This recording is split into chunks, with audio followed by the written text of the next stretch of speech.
India ഒരു അടച്ചുപൂട്ടലിനെയാണോ അഭിമുഖീകരിക്കാൻ പോകുന്നത്? ഇന്ത്യയിൽ ലോക്ക്ഡൌൺ ഉണ്ടാകുമോ? പുറത്തിറങ്ങാതെ വീട്ടിനകത്ത് ഇരിക്കേണ്ടി വരുമോ? രാജ്യത്ത് അടുത്തിടെ ഉരുത്തിരിഞ്ഞ സംശയങ്ങളാണിവ. കമ്പനികൾ വർക്ക് ഫ്രം ഹോമുകൾ പ്രോത്സാഹിപ്പിക്കണമെന്ന് പ്രധാനമന്ത്രി നരേന്ദ്രമോദി പറഞ്ഞു. എന്നാൽ എന്താണ് ഇതിന് കാരണം?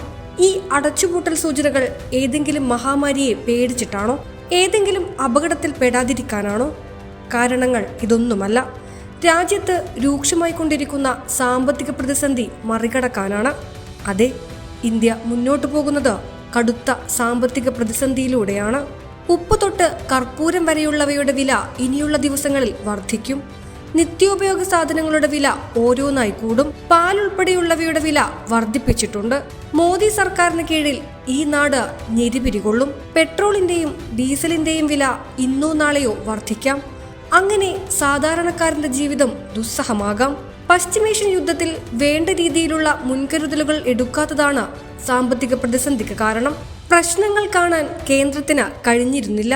ഇന്ധനക്ഷാമവും പാചകവാതക ക്ഷാമവും വലിയ രീതിയിലുണ്ടായി. പ്രതിദിനം 1600 കോടി രൂപ നഷ്ടത്തിലാണ് ഇപ്പോൾ എണ്ണ വിൽക്കുന്നതെന്നാണ് പൊതുമേഖലാ എണ്ണ കമ്പനികൾ അവകാശപ്പെടുന്നത്. ഇന്ത്യയിലെ പ്രതിസന്ധിക്ക് ഇന്ധനക്ഷാമം നിർണായക പങ്കുവഹിക്കുന്നുണ്ട്. ഇതിന് കാരണം ഇന്ത്യയിലേക്ക് എത്തുന്ന എണ്ണയുടെ 90% ഇറക്കുമതിയിലൂടെയാണ് എന്നതാണ്.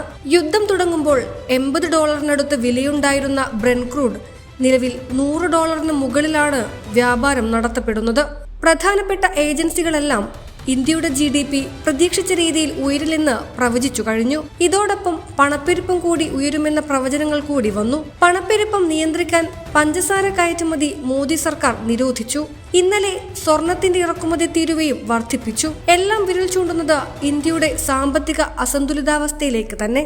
വർക്ക് ഫ്രം ഹോമുകളും നിരത്തിൽ വാഹനമിറക്കാതിരിക്കലും ഇതിന് പരിഹാരമാണോ? ഒരിക്കലുമല്ല. ഇവയെല്ലാം ഇന്ത്യയെ ഇതിലും വലിയ പ്രതിസന്ധിയിലേക്ക് തള്ളിവിടുമെന്നാണ് വിദഗ്ധർ പറയുന്നത്. വർക്ക് ഫ്രം ഹോമുകൾ അത്തരം കമ്പനികളെ ആശ്രയിച്ചു കഴിയുന്ന ഹോട്ടൽ ഉൾപ്പെടെയുള്ള മറ്റ് സ്ഥാപനങ്ങളെ സാരമായി ബാധിക്കും. Digital desk, Kairali news.